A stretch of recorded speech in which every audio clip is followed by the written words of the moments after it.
Yo, what is going on, guys, and welcome back to another Genshin Back video. And yes, I know this video is a bit late. Well, it's a lot later. The banners is already out. But, you know, your boy has been trying to work on some other videos, so that's why it's been taking me a while. Plus, I've been super busy. But yeah, for real though, I've been slacking. So aside from that, we got some new version 3.8 second phase banners. And like usual, we're going to be discussing on whether you should pull or not. The banners will feature Kokomi, Wander, and much more. Now, before we get started with this video, make sure to hit that like button as well as subscribe to my channel for more of these type of content. Also, don't forget to turn on the notification bell so you know when I upload or go live on my streams. Alright, let's get on to the disclaimer, shall we?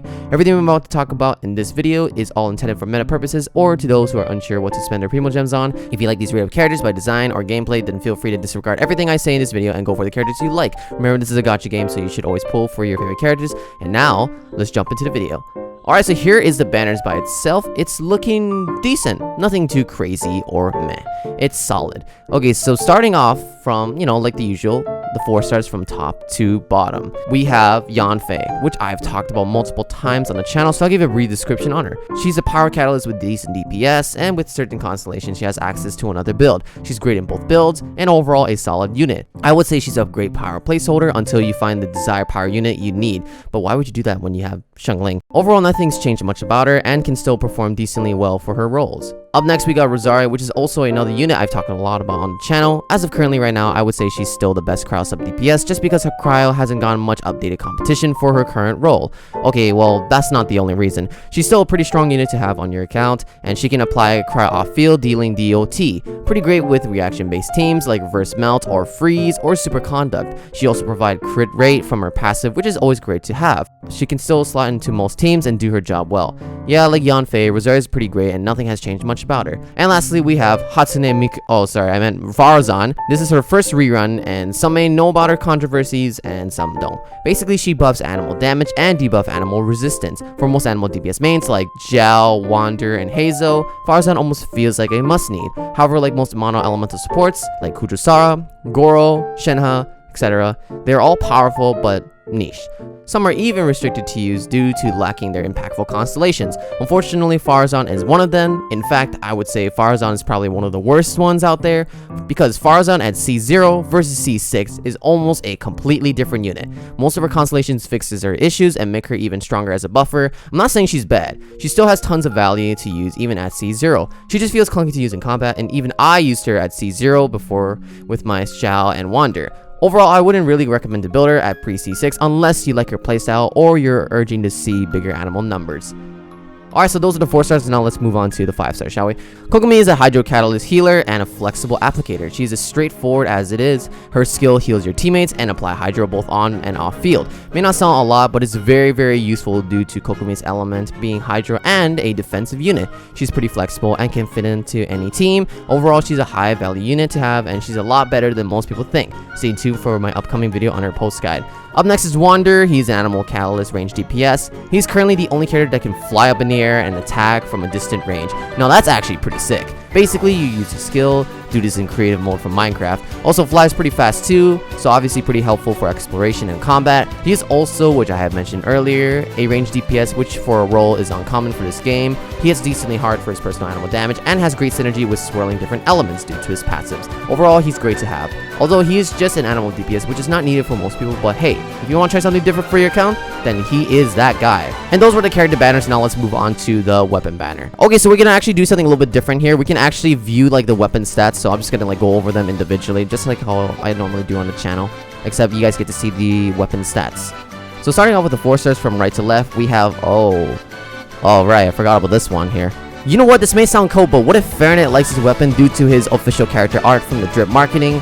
Then there is some place for it at least. Or it could be another usual situation with Dragon's Bane where weapon aesthetics is prioritized over weapon performance. Other than that, Bell. Speaking of which, we have Dragon's Bane, which I swear to God, I see this weapon in every single weapon banner like HOYO-verse. Just please release more of the new gacha weapon series. Just please do it. It's getting really repetitive. You guys should know by now it's an EM stat stick and it benefits pyro damage dealers. Then we have Wine's Song, which honestly I'm not really sure who this is great on, but the whole idea is you want your characters to sprint to gain attack percent plus ER, which is not bad for some DPS catalyst characters. Plus it has ER substat, which is always nice to have. Lion's Roar, which I've also talked about so many times, same idea as Dragon's Bane, except an attack stat stick with buffs for pyro/electro damage. And Favonious Warbow, still a great build for a lot of characters, plus everyone can get this for free by playing the game at the very beginning. Like the other ones, the more refinements, the better. And those are the 4 stars, now let's move on to the 5 stars. Alright, so starting off with Tulaytullah's Remembrance. I hope I read that correctly. So here are the stats. So we got ourselves a pretty high base attack and crit damage for the subset, which is great.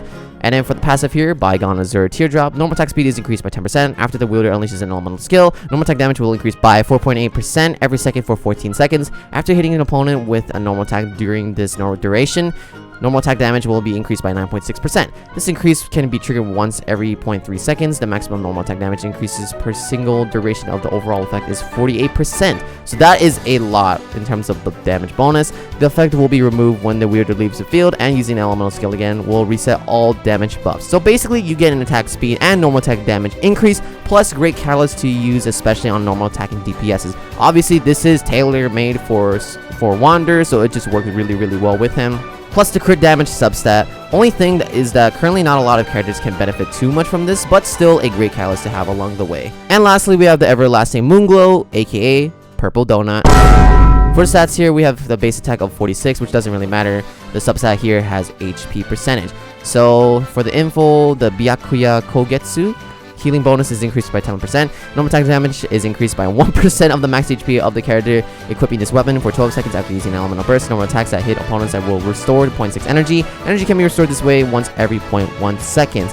Well, this catalyst is not really usable on anyone besides Kokomi. Besides the healing bonus, it's a small buff for normal attack. It does have self-energy restoration, but that's about it. It doesn't offer much, especially with our current roster. It's just, again, not great on anyone. Even Kokomi, you can argue she has better options like Thrilling Tales of Dragon Slayers or Prototype Crescent. This might honestly be the worst limited 5-star weapon. Just don't even bother pulling this. This is actually like a massive red flag. If you see this weapon on a weapon banner, that is when I would say 100% skip the weapon banner. So those are the banners we just broke down. Now for my overall thoughts on, are these banners worth to pull for? Honestly, for the character banners, I would only pull if you are 100% sure you're not going to be going for any of the upcoming Fontaine characters. But for my general advice, unintended pun, I would say skip for any more future releases, although Kokomi is a highly valued character and Wander is pretty strong. However, the weapon banner, to me, it's an easy skip. Seriously, just don't pull for it. Like what I said before with the purple donut, just as soon as you see this, it's a red flag. Just don't pull on the weapon banner. Well, that's everything. So if you guys enjoyed today's video, make sure you guys hit that like button, as well as subscribe to the channel for more of this type of content. And don't forget to turn on the notification bell to know when I upload / go live on my streams. Good luck to everyone that's going to be pulling for Wander or Kokomi. And that is all I got. Thank you all so much for watching, and as always, until next time, stay epic and peace out.